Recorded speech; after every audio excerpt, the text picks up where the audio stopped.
Hey everybody, what's up? I want to make a video about the Fusion event, and I know a lot of other people have made videos about the Fusion event. So what I want to do is I want to take a look at this dude. I haven't really looked at him yet, and I haven't really looked at the details of the Fusion event yet. So I kind of want to do that with you guys, and just give you my thoughts on whether or not I'm going to participate, whether or not I think the player base should go after it. Historically they don't do so well with Fusion events like this. So I just want to take a look at it and see if I think it's going to be another situation where they're going to, make you do so much or spend so much that by the end of it you're going to feel backed into a corner and you've got to spend to finish whatever that last thing is. Or if I think they're actually going to do a fun event here that makes you bounce around, do some different things, and that this is pretty attainable for everybody. If this can't be done by free-to-play players, I don't know that I'm even going to participate in it, honestly, because I'm just... I'm fed up with it. I'm tired of the free-to-play crowd getting ignored the way they are, and being excluded from stuff like this. This should be something that everybody can do. This should be fun for everybody. He's a really cool-looking champ. He's a Halloween champ.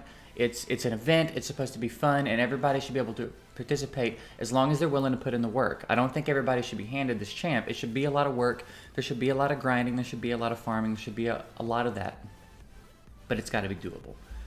Free-to-play shouldn't be excluded from stuff, especially stuff like this. So I'm sure anybody that's seen my videos knows that's kind of my mentality for now. But again, I'm going to try not to be too critical. I'm going to try, I want this video to go well. I want to have positive thoughts about this whole thing. So I'm hoping it looks a little different than they have in the past. But as far as the champ goes, I think we all knew he was going to look awesome. I mean, their art team, when they are allowed to get to work, really goes hard. So super cool skin, man. Really cool. And I notice here we've got skulls of the 4 starters. I think that's pretty cool. Absolutely killer skin. Fantastic job on that. Now, as far as this dude, he's an HP champ. His base HP is bananas. That's crazy. And he's got really good base speeds. He's got accuracy in his, inherently. It looks like they're shaping this dude up to be a pretty solid champ. First skill is a 3-hitter. Each hit steals a buff. Each hit also places fear if the target has no active buffs. This chance increases to 100 if all buffs are stolen. And damage based on HP. So we've got a first turn buff stripper. Potentially strips 3 buffs. Pretty good chances of stealing a buff if there's only one. 3-hitter with each chance, each turn, each hit, having an opportunity to steal a buff. It's kind of like Zargala's defense break. Like, if you put the accuracy on her, she's going to land it. She's hitting too many times to not land it. So, pretty fun. And they're working the fear debuffs in. So, I think that's appropriate. It's Halloween. He's a Halloween champ. I think that's appropriate. Work that stuff in. So we got buff strip, we've got fear, we've got a 3-hitter, and we've got damage based on HP, which again, that base HP is through the roof. So cool first skill. Second skill, we've got an AoE. AoE block buffs for targets under fear. Okay. Removes any increased attack buff from the target and replaces them with decreased attack. Removes any continuous heal and replaces them with poison, with 5% poison. The number of poison. So, alright. Very cool. I think that's cool. That's fun. That's a cool way to... That's something you don't see a lot of, like buff replacement with debuffs. Kind of fun, kind of new, kind of interesting, and useful. It's not all useless stuff. We've got poisons and attack breaks here, so... yeah, fun. And again, scales off HP. Third skill, we got another AoE. True Fear. Places decreased speed and turn meter knockback if the True Fear debuff is placed. Places asleep if the True Fear is not placed. So, that's pretty heavy. True Fear, turn meter knockback, and speed break. So that's a lot of potential lockdown. If he doesn't place that stuff, then he places asleep. Also scales on HP. When attacked, decreases the duration of all buffs on the attacker by 1 turn. Okay, cool. So yeah, we've got some fun, interesting, useful stuff. I think he's going to be great for dungeons. And again, he's HP and he scales on HP. So as long as his multipliers aren't awful, he could potentially be really, really useful for the later dungeons, the deeper stage dungeons where it's hard to take an attacker in to clear waves. He might be a great candidate for something like that because, again, you can pump his HP up without... you can pump his damage up without sacrificing his survivability because it's the same stat. Now, we could end up in a situation like Vrask, where Vrask has really high base HP, he scales off HP, but he just doesn't have any multipliers. He just doesn't do any damage. I think my Vrask has 60 or 70,000. I think he's got 70. Something like that. Something like 70,000 HP, pretty much 100 crit, and a little bit of crit damage, and he's only doing like 7 to 10,000 a hit because he just has no multipliers, right? He scales off HP. It mathematically seems like he should be able to do a lot of damage, but they didn't build him that way. Which I guess he'd be too useful if he could also do a lot of damage, but he is single target. But, so as long as it's not a situation like that, as long as he's got multipliers similar to an attacker has for their attack skills, we're talking about a really solid champ here. So, yeah. Let's hope he's doable. I would love to have him. I think he would be a lot of fun. I think he would be really useful. So let's take a look real quick at this event. So it starts today. He can be fused today through Sunday, November 10th. So that's a few days. That's a while. That's about half a month, I guess. A few weeks. Harvest Jack. You'll need to get Suai Firstborn, Malv, High Katoon, and Lady Atessa. So, again, I'm going to try not to be too critical of this. I want this to go well. I want this to be positive. I want him to do better. We are off to a good start here because none of them are brand new champs, right? So it's someone that a lot of you could already have. I don't have them, of course, but a lot of you probably have some of these champs, maybe all of them. High Katoon they gave to us after a month of playing. So, good start. All of us should already have 25% of this done. Hopefully none of you fed High Katoon. So if you're not using High Katoon, if you haven't built her and you're not using her, you've got her lying around. I have her. I've got her lying around. She's ready to be 5-starred. I'm 25% done with the main part of it.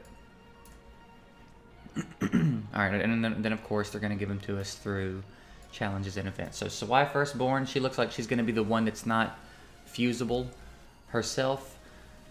Available from Champion Chase Tournament. Okay. October 31st through November 2nd. And Champion Training Event, October 28th through November 6th. So that's a long Champion Training Event. What I really hope is that it's a long Champion Training Event, but it's not obnoxious. You know, that it's not going to take you 30 energy refills to get through it. I hope it's long so that everybody has a chance to finish it. That's what I hope here. We will see. Next one. Mauve? Maybe it's Mauve. I tell you what, I was watching a Kizzle, random tangent, watching a Kizzle video 2 nights ago. And he was going through something, and Woad Painted, the epic Woad Painted, I've been calling her Wood Painted since the day she came out. And that's the first time I ever saw it was an A. Every other time I've looked at that, I swear it's been W-O-O-D. And when he said it and had his cursor on it, it was W-O-A-D. And I was like, all right, how? Anyway. Stitched Beast. Available from Champion Training Tournament. So it looks like... Okay, so it looks like quite a few of these are going to be available from that Champion Training Tournament. Eris, available from Palace. Okay, so a 100% farmable champ. Beast Wrestler. Another basically 100% farmable champ. And then a Dungeon Divers event. Okay, So here's what I think so far. Looking at this, we've got the 3 that we have to fuse. Haikatun, most of you already have. If you're not using her, she's ready to roll, right? But there's 2 in each one of these that's 100% farmable. That's a great start. Hopefully they buffed these rates a little bit. I don't know if you guys remember from the Foley Fusion. Some of you got lucky and got them right away. It took me 3.5 days to get this champ to drop from Spider Dungeon. Whoever it was, Tracker or something like that last time.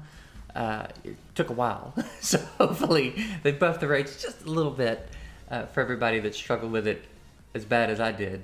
But okay. None of these are available from summon type events, which is fantastic. The only one that is available from a summon event is here, but they also give you another opportunity to get her. This seems like a little niche, small window thing. Like if you've got a bunch of shards you're saving up, you burn through, you can get her that way. If not, you level up your champs. Which, honestly, just be making food to 6-star Harvest Jack if you're going for him, right? That's a good way to get pretty far in that event. Other than that, Dungeon Divers, Champion Training, Arena. All right, so I gotta say, man, I feel good about this in comparison to the way things have looked. Now, of course, it's still gonna matter the complex or the extent. How big are these events? How much work do we have to do in these events to finish them? But as far as the structure of the event from this page, it seems like adjustments have been made. Again, I don't want to speak too soon, but it seems like some adjustments have been made. Starting here and going down through the whole thing, it seems to be improved, okay? Depending on how the events look, this should be free to play possible. Now, something's up right now that we can already start, right? This one, the Dungeon Divers. So 4,000 points, and it's your usual scale. So 4,000 points. It's take that back. 3,300. You don't have to get to 4,000. 3,300. It's grindy. It's grindy. It should be. I think it's doable. In how many days? 6 days? 5 days? 5.5 days? 6 days.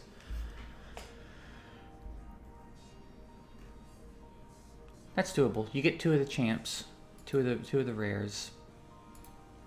And who all do you need?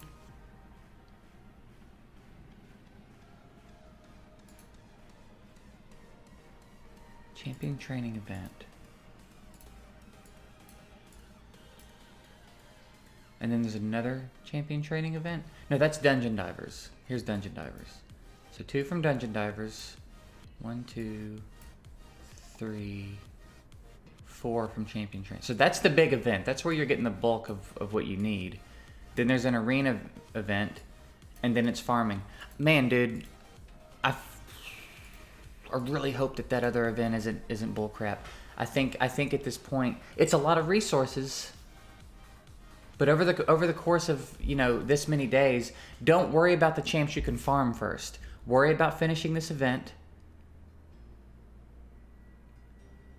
and if you can bounce around the dungeons a bit, you can potentially farm all the champs from the dungeons. I hope I'm not rambling here. It's a good setup, man. I feel positive about it. I'm gonna try it. I'm gonna participate in it.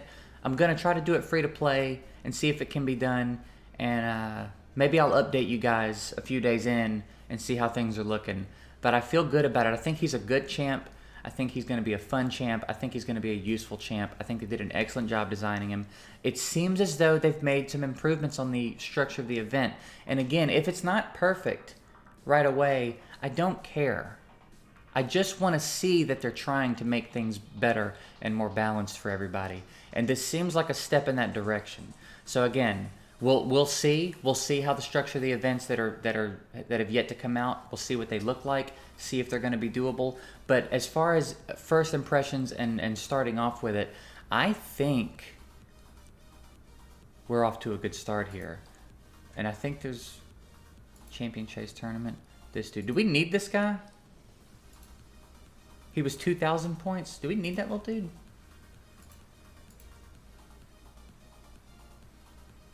I don't think we need him. No, we don't need him. Unless I'm crazy. Let me know if I'm wrong about that. But he's void. These are the only 3 voids we need. We don't need that dude. So don't worry about it. Yeah. Okay, so yeah. I think we're off to a good start. We will see. I'll make a video in a few days, let you guys see my progress, update you on my thoughts and everything if you're interested. But I think we're off to a good start. We'll see. Off to a good start with Foley, it felt like too. So that's it. That's it for this. I really don't want this turned into a ramble session. But I would say give it a shot. If you're free to play, give it a shot. Let's see. Even if you can't do it, again, it seems like there's improvements. Maybe they would use the data and make improvements for the next one. So even, give it a shot. Let's see what we can do here, and keep our fingers crossed that they don't screw us halfway through this event, right? Seems pretty cut and dry, but it's a lot less vague than the Foley event was. I'm done. I'm done rambling. Thank you guys for watching. Love to know your thoughts on the Fusion event, of course, and if you're going to be participating or not, all that fun stuff. And I'll see you guys in the next one.